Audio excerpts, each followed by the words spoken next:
జనసేన సుజాత గారు అద్భుతంగా ఉంది, మేము మాకు ఆ దక్షత ఉంది, సమర్థత ఉంది, మేము అన్నీ చేయండి. దాని గురించే కదా ప్రజలు మీకు అధికారం ఇచ్చింది. 164 మామూలు నెంబర్ కాదు. ఇందా అందరూ దారాసింగ్లు బ్రూస్లీలు ఉన్నారు, అన్ని రకాలుగా వాళ్ళ ప్రొవెస్నెస్ చూపిస్తున్నారు అసెంబ్లీలో. ఇది కూడా చేయండి సార్. వాసుదేవన్ గారు, నేను మీకు 2 విషయాలు చెప్తాను. 2018-19 మధ్యన తలసరి ఆదాయం 13.21 ఉంటే గ్రోత్ రేటు 23-24 వచ్చేప్పటికి 9.61% వచ్చింది. ఇందాక మా సోదరి సుజాత గారు చెప్పినట్టు మూలధన వ్యయంలో ఆనాడు టీడీపీ ప్రభుత్వం 60,879 కోట్లు ఖర్చు చేస్తే వైసీపీ 24,260 కోట్లు ఖర్చు చేసింది. ఇక్కడ విషయం ఏంటంటే, ఓకే మేము కాదంటలా, మేము సూపర్ 6 అనేవి హామీ ఇచ్చాం. ఒకవేళ మేము తప్పు చేస్తే ప్రజలు మా పక్షాన మమ్మల్ని శిక్షిస్తారు. ఇవాళ వీళ్ళకిలాగా మేము బాధ్యత లేకుండా పరిపాలన చేయట్లా. బాధ్యత కలిగినటువంటి ఎన్డీఏ ప్రభుత్వం చంద్రబాబు నాయుడు గారు కానీ పవన్ కళ్యాణ్ గారు కానీ రాష్ట్రం ఈ పరిస్థితిలో ఉంది. కాబట్టి మీరు అర్థం చేసుకోండి.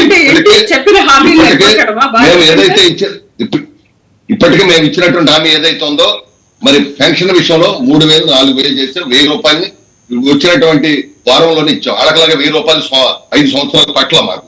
అదే విధంగా దీపం పథకం 2 సంబంధించి గ్యాస్ సిలిండర్లు మేము ఇప్పటికీ ఇచ్చాం. అదే విధంగా మెగా డిఎస్సి మరి దాని నోటిఫికేషన్ ఇచ్చాం. ఆ కార్యక్రమం నడుస్తా ఉంది. ఇంకొక పక్కన అన్నా క్యాంటీన్ నడుస్తా ఉంది. ఇందాక వైసీపీ సుజాత గారు చెప్పారు, పెట్టడానికి మనసు ఉండాలంట. అవును, పోయేది ఎదుటోడు ప్రాణం కాబట్టి ఏదైనా చేసి వెళ్ళిపోతే తర్వాత రాష్ట్రం నాశనం అయిపోతుంది. వాళ్ళు పెట్టడానికి ఎందుకు మనసు ఉంటుందండి? వీళ్ళు మాత్రం ఏం చేశారు? పేద వ్యక్తిని అన్నా క్యాంటీన్ ఎందుకు మూసారో సమాధానం చెప్పానండి. మా బిడ్డలు విదేశాలకు వెళ్ళి చదువుకుంటుంటే ఆ విదేశీ విద్యను ఎందుకు ఆపారో చెప్పమానండి. వీళ్ళ మా గురించి సార్, వీళ్ళు 5 సంవత్సరాల్లో కనీసం ఒక్క రోడ్డు అయిపోతే మొన్న జనవరి సంక్రాంతి పండగకి మొత్తం రాష్ట్ర వ్యాప్తంగా కూడా ఆ గుంటలు పూడ్చే కార్యక్రమాన్ని మీరు రోడ్లనే తినండి రోజు. కంకరు తారు సుజాత గారు గౌరవం నేర్చుకోండి.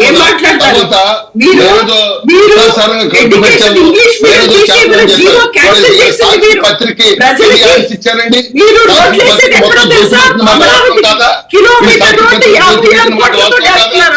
వీళ్ళు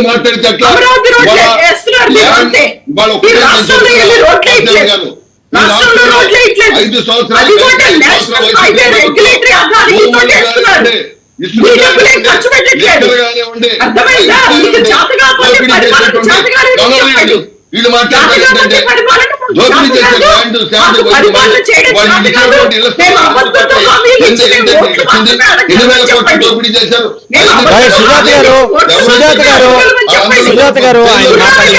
సుజాత గారు ప్లీజ్ మాట్లాడండి, ఆయన మాట్లాడండి.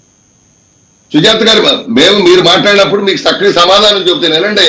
మీకు ఓర్పు ఉండదు. మీరు ఎన్ని మాట్లాడినా మేము వినాలా? మా నాయకుడిని చంద్రబాబు నాయుడు గారు ఏంటన్నా మేము వినాలా? మీరు మాత్రం అది ఉండదు. అది నేర్పి పంపాలి మీకు. వాళ్ళు నేర్పి పంపరాళ్ళు వాళ్ళు అడ్డంగా మాట్లాడడానికి పంపుతారు మిమ్మల్ని. ఇవాళ ఒక్కటే సార్ మేము చెప్పేది, ఇవాళ ఈ జగన్మోహన్ రెడ్డి గారు ఈ రాష్ట్రంలో వదిలి ఎక్కడికో వెళ్ళిపోయాడు. ఎక్కడో లేదో బెంగళూరులోనో లేకపోతే లండన్లో నేషనల్ వచ్చి తోట ఉంటారు. ఉండమనండి, మేమేం కాదంటలా. నేను ఇవాళ ప్రతిపక్ష నాయకుడిగా కూడా వాళ్ళకి హోదా లేదు.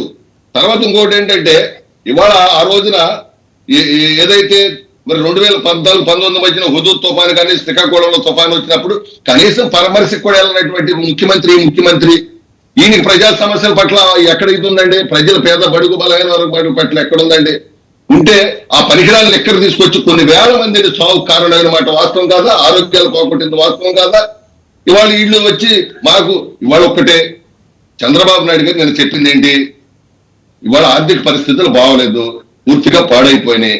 కాబట్టి ఖచ్చితంగా మేము మాకు మంత్రులు కానీ మా వాళ్ళందరూ కానీ వచ్చే విద్యా సంవత్సరం నుంచి అమ్మఒడి కానివ్వండి, అదే విధంగా రైతు భరోసా సంబంధించి కానివ్వండి, మొత్తం కూడా ఖచ్చితంగా చేస్తామనేటువంటి హామీని ఇవ్వడం జరిగింది. ప్రజలు అర్థం చేసుకున్నారు. ప్రజల్లో తిరుగుతున్నాం మేము. ప్రజలు ఎక్కడ కూడా మాకేమి మమ్మల్ని నిలబెట్టి ఇచ్చేసే పరిస్థితి లేదు. మేము ఇచ్చినటువంటి బాలకోటే గారు మాట్లాడతారు, మన వెంకట గురుమూర్తి గారు బాలకోటే గారు మాట్లాడతారు. బాలకోటే గారు, సో మొత్తానికి ఆర్థిక పరిస్థితి బాగాలేదు అనే విషయం అయితే కన్ఫెస్ చేస్తుంది కూటమి ప్రభుత్వం. మరి దాన్ని రిపేర్ ఎలా చేసుకోవాలనే దగ్గర కూడా ఉండాలిగా, సొల్యూషన్ ఉండాలిగా దానికి. వాసుదేవ్ గారు, నేను గత 5 ఏళ్ళు ప్రజల్లో ఉన్న వ్యక్తిగా చెప్తున్నాను, ప్రజలతో ఉద్యమాలు చేసిన వ్యక్తిగా చెప్తున్నాను.